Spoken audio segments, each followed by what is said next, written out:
How's it going out there, YouTube? Atomic Moon here, bringing you another audio production tutorial. This is my first one of 2020, and I'm hoping that you will find this educational as well as informative. Today I'm going to be going over kind of a mixing concept of stacking effects on your effects buses. Say you have a effects bus for your reverb that you're sending all your vocal tracks to, a delay that you're sending your instruments to, things of that nature. I'm going to talk about how you can take those bus effects tracks and add other effects on top of them to kind of make them stand out a little bit more and to kind of spice things up in your mix. Something I've been learning a lot lately about is the more high-end plugins seem to have more of an all-in-one type of approach where it's your stereo delay along with a filter, along with maybe some sort of a drive in there, to give you like an all-in-one type of a thing, as opposed to having them in all separate plugins. And while a lot of those plugins obviously sound amazing, sometimes you might want to be able to separate these out and process each of these things differently. So what I have right here is an audio sample of me just saying the word sample. Sample. Okay. Is exactly what I promised it was. I have this sample routed to a delay and a reverb. And then I have those delays and reverbs assigned to these different effects channels that I'm going to go through. EQ, distortion, vinyl, chorus, etc. And I'm going to show you just kind of some different things that you can do with your FX buses. So right now I have this routed to a reverb, and this is going to go... Oh, did not mean to do that. Right now I have the sample routed to a reverb, and this reverb is going to go into this other effects channel, and we're going to go over kind of some stuff that you can do with the EQ on your reverb that's specifically for your reverb, to make it fit into your mix a little bit better. You'll notice on my reverb, and this is a stock reverb that I have in Cubase. If you're using a different DAW, just pull out whatever stock DAW that you have, stock reverb within your DAW that you have, and it should have very similar to controls to this one. What I want to focus in right here is the frequency tab. And basically what this is, it's going to be a roll off on your low and a roll off on your high end frequencies. And this is very important to keep in mind your low frequencies and your high frequencies, particularly with your reverb, because if you don't, you can have a lot of buildup in these two areas. You can have a lot of buildup in your low end, that will affect other areas of your mix. It might muddy up your mix if you don't tend to those. And also with reverbs, you can have a lot of buildup of high-end information if you don't roll it off or dip it off a little bit. And if you're noticing that your mixes kind of have too much information going on in the high-end spectrum, then you might go look back at your at your reverbs and see how much high-end information is coming in there. Let me check something real quick. Okay. So as you can see, you can adjust the EQ right here, rolling off the lows, rolling off the highs, or you can do it in a separate EQ, which is what I have it routed to here. And this might give you a little bit more control over just how much you want to take off, if you want to do a total roll off, or if you just want to kind of do a shelf at 10 decibels, you'll have a little bit more play with it. Maybe you want to boost a certain frequency to kind of make that frequency stand out from the vocal track, then you'd have that ability to do so here. Another thing that you could do is, if you're routing a delay over to your EQ, you can give it like a telephone type of a slapback delay type of effect that you hear a lot. You hear it in pop, you hear it in rock. And this is how you would achieve that. You would just roll off the lows, roll off the highs, and just kind of give yourself a little particular band somewhere either in the lower mid-range or the upper mid-range, depending on how telephony you want it to sound. And sample.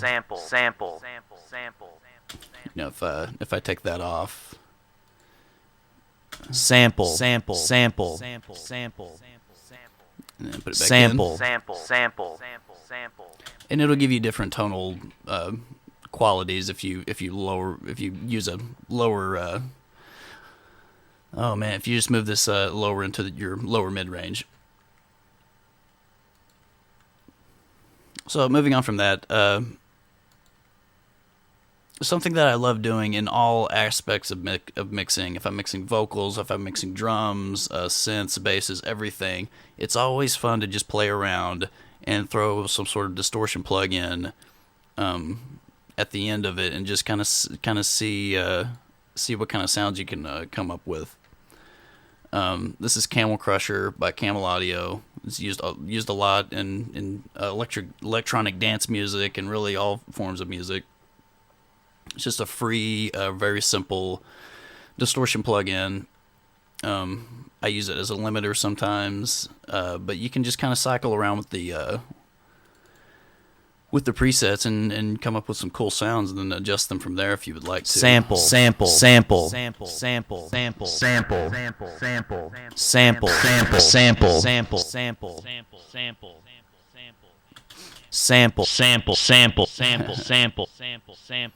One that I thought was pretty cool was Bass Maker, which you would assume would be for a bass, but I thought it sounded really cool on this vocal track. And sometimes when you're messing with presets, it's good to use a preset that's intended for a different instrument and use it on like a bass preset for on a vocal preset on a bass, things of that nature.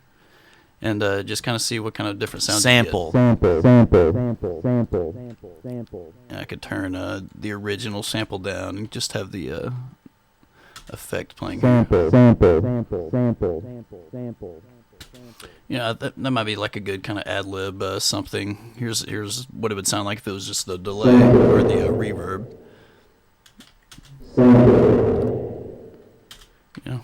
Yeah.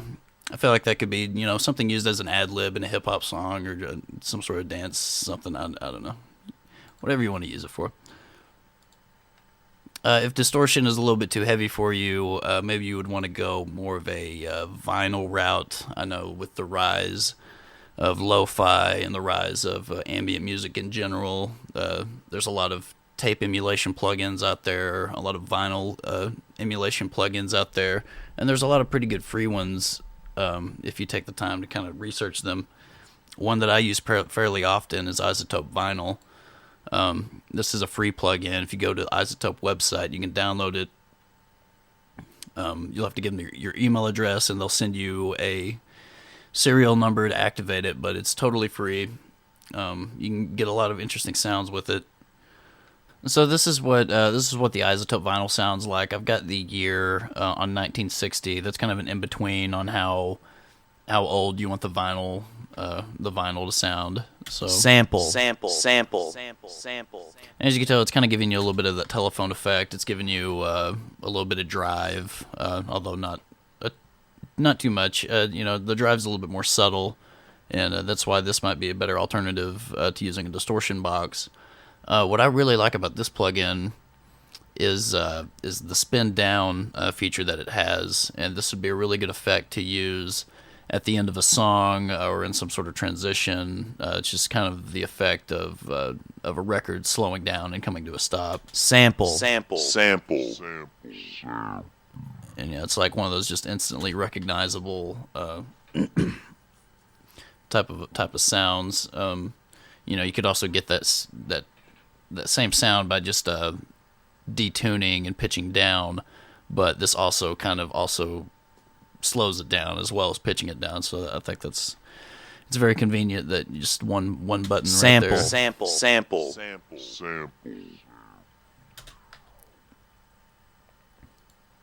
Moving on, and kind of in the same vein of of changing pitch, you can use a stereo effect on your buses to get some interesting effects.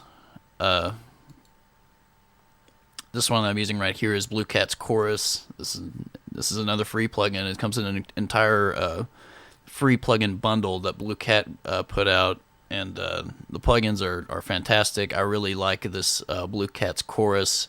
It's a pretty simple interface, just like 7 knobs. And, it's fun to go through the different presets and just, kind of like with the distortion box, just slap it on the end of whatever your chain is and go through the presets and just kind of see if anything stands out. What I've got right here is this, where is it at? I just had it, vibrato. And this is going to just kind of give a vibrato to the delay channel. So, Sample. Oh, I need to unmute it. Sample. That type of thing. Which might be something you're going for, might not be. Here's what the reverb would sound like with it. Sample. Putting choruses and phasers and stereo effects like that on a reverb is a fantastic way to just kind of, like I said, just make it stand out. It doesn't have to be something too crazy. It doesn't have to be something wild. It's just a little bit of seasoning, on top, just to kind of make it sound a little bit better.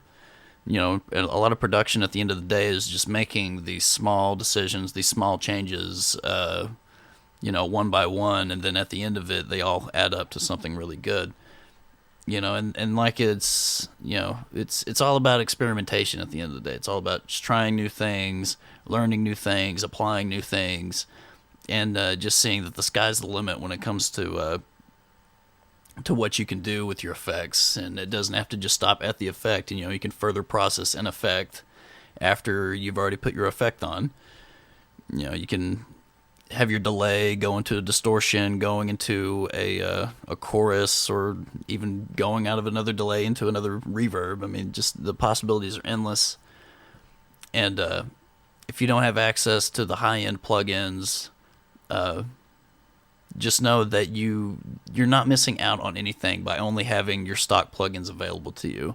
And if you understand the concept of what these other plugins do, you can basically replicate what they're trying to do, and it'll be something that you have made yourself, and it'll be more unique sounding. So that's all I wanted to talk about today.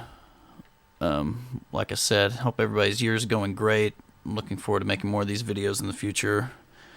Stick around, subscribe, and I'll see y'all next time.